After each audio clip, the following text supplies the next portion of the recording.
आपण आपल्या विधानसभेमध्ये मागच्या वेळेस बघितलं की आपण ही सीट कमी मताने पडलो आणि ते आपले विरोधक आपल्याबद्दल प्रचार करत होते की हा निवडून आला, परिणय फुके निवडून आला तर हा परत येणार नाही. मी तर दुसऱ्या दिवसापासून मैदानात आहे, पण जो निवडून आला तोच गायब झाला. मला म्हणतात की मी नागपूरला राहतो. नाना पटोले कुठे राहतात?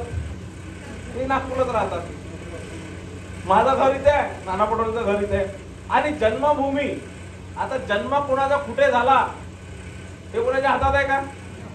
माणूस जन्माला कसा आहे तो ते कोणाच्या हातात आहे का? पण मरतो कसा आहे बाहेर. माझा जन्म कुठे होणार आहे माझ्या हातात नव्हता, पण माझ्या कर्माने ही जी भूमी आहे भंडारा गोंदिया जिल्हा ही माझी कर्मभूमी मी केलेली आहे. आणि मी तुम्हाला सांगतो, जन्म माझ्या हातात नव्हता, पण माझा मृत्यू या भंडारा आणि गोंदिया जिल्ह्यातच होणार.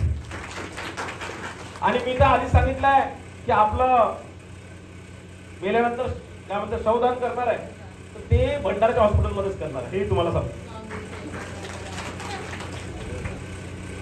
कारण माझ्याबद्दल मग तिकीट ज्यावेळेस नाही भेटली त्यावेळेस अनेक लोक टीका टिप्पणी करत होते.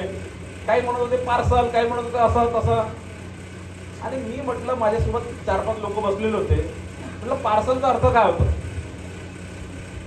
पार्सल मध्ये तर काही ना काही गिफ्ट देते ना आपल्यासाठी.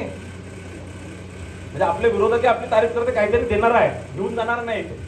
बाकी अनेक नेते आले, यांनी आपल्या तिजोऱ्या भरल्या. एकमेव परिणय फुकेजींनी आपली तिजोरीच्या खाली केले की नाही? आज मला सांगा, तर मी तुमच्यासाठी गिफ्ट घेऊन आलेलो आहे. मागच्या 8 वर्षापासून तुमची सेवा करत आहे, कामं आणत आहे, विकास करत आहे. आणि तुम्हा सर्व कार्यकर्त्यांना असणार किंवा सामाजिक बांधिलकी असणारे आपले कार्यकर्ते असणार किंवा सामान्य नागरिक असणार, सगळ्यांसाठी निश्चितच काही ना काही दिलेलं आहे. इथनं कधीच काही घेऊन गेलेलं नाही आणि कधी काही घेऊन सुद्धा जाणार नाही, हे आपल्याला मी वचन देतो. आणि ताकदीने मागच्या 8 वर्षात आपली भारतीय जनता पार्टीला पहिल्या क्रमांकावर नेण्याचंही योगदान थोडं बहुत माझ्यातही आहे. मलाही भेटलं पाहिजे की नाही?